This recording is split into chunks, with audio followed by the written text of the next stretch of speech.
मुख्यमंत्री भूपेश बघेल ने बतौर वित्त मंत्री विधानसभा में पेश किए अपने दूसरे बजट में किसानों और आदिवासियों का विशेष ध्यान रखा है। बजट में राजीव गांधी किसान न्याय योजना और मुख्यमंत्री सुपोषण योजना शुरू करने का ऐलान किया गया है। किसान न्याय योजना के लिए सरकार ने 5100 करोड़ रुपए का बजट रखा है।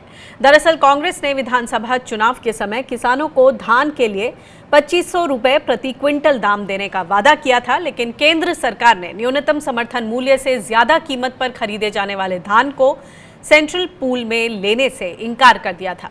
इसके बाद राज्य सरकार ने धान को 1815 रुपए प्रति क्विंटल के न्यूनतम समर्थन मूल्य पर खरीदने और बाकी के 685 रुपए प्रति क्विंटल को दूसरी योजना के तहत देने का फैसला किया।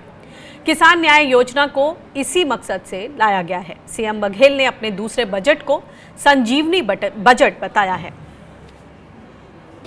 यदि एक लाइन में मैं कहूँ तो यह हमारा संजीवनी बजट है।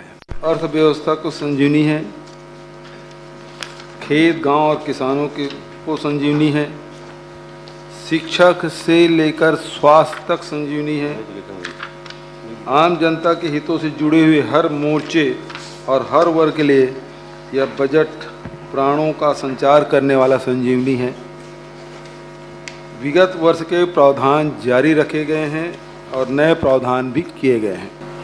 अन्नदाता को उनके श्रम का उचित लाभ देने के लिए राजीव गांधी किसान न्याय योजना प्रारंभ की जाएगी।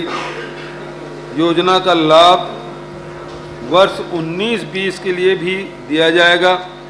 इसके लिए 5100 करोड़ का प्रावधान है। मुख्यमंत्री सुपोषण अभियान की सफलता को देखते हुए मुख्यमंत्री सुपोषण योजना प्रारंभ की जा रही है। इसके लिए 60 करोड़ का प्रावधान है।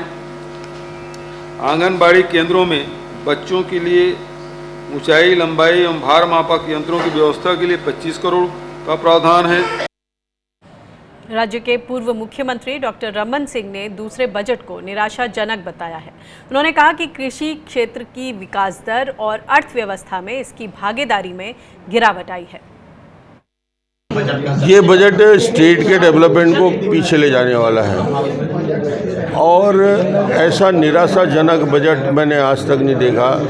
एग्रीकल्चर सेक्टर में कृषि विकास दर 18-19 में 3.9%, 3.9% था पिछले 18 और 19 में, और वो गिर के 3.3%, 3.9 से घट के 3.3% हो गया। इंडस्ट्री सेक्टर में ग्रोथ जो था 5.636 था, 5.36% था, वो गिर के 4.9% आ गया। सर, ये जो कह रहे किसान न्याय योजना लाई है उस पर क्या कहेंगे? किसान न्याय योजना वही है कि जो लोगों के लिए आपने घोषणा किया था 25 रुपया देंगे, तो बचा हुआ जो पैसा है उस पैसे से उसको एडजस्ट करेंगे। वहीं छत्तीसगढ़ प्रदेश कांग्रेस कमेटी के अध्यक्ष मोहन मरकाम ने बजट को सभी वर्गों का कल्याण करने वाला बताया है। बजट पर उनसे बातचीत की हमारे संवाददाता धीरेन्द्र गिरी ने। बजट पेश होने के बाद इस पर तमाम प्रतिक्रियाएं आ रही है। छत्तीसगढ़ प्रदेश कांग्रेस कमेटी के जो अध्यक्ष हैं मोहन मरकाम हमारे साथ हैं। सर, किस प्रकार का बजट लग रहा है? काफ़ी लुभावना तो लग रहा है। माननीय भूपेश बघेल जी ने वित्त मंत्री के रूप में दूसरा बजट 2020-21 का प्रस्तुत किया।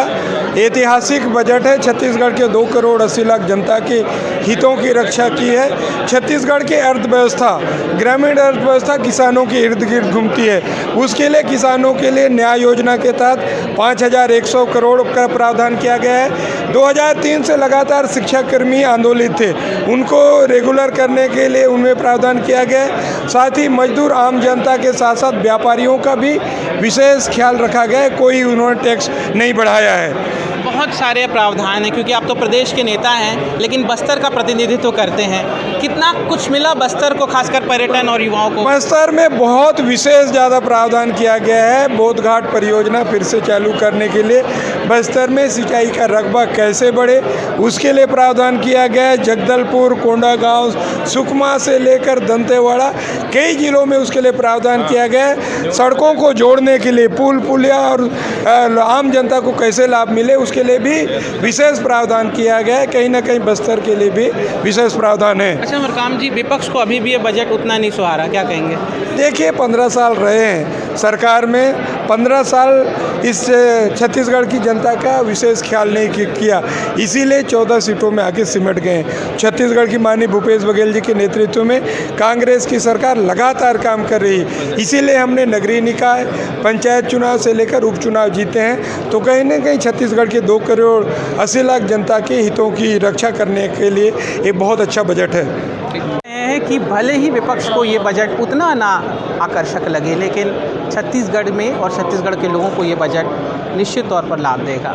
स्वराज एक्सप्रेस के लिए रायपुर से वीडियो जर्नलिस्ट प्रकाश सिंह के साथ धीरेन्द्र गिरी गोस्वामी।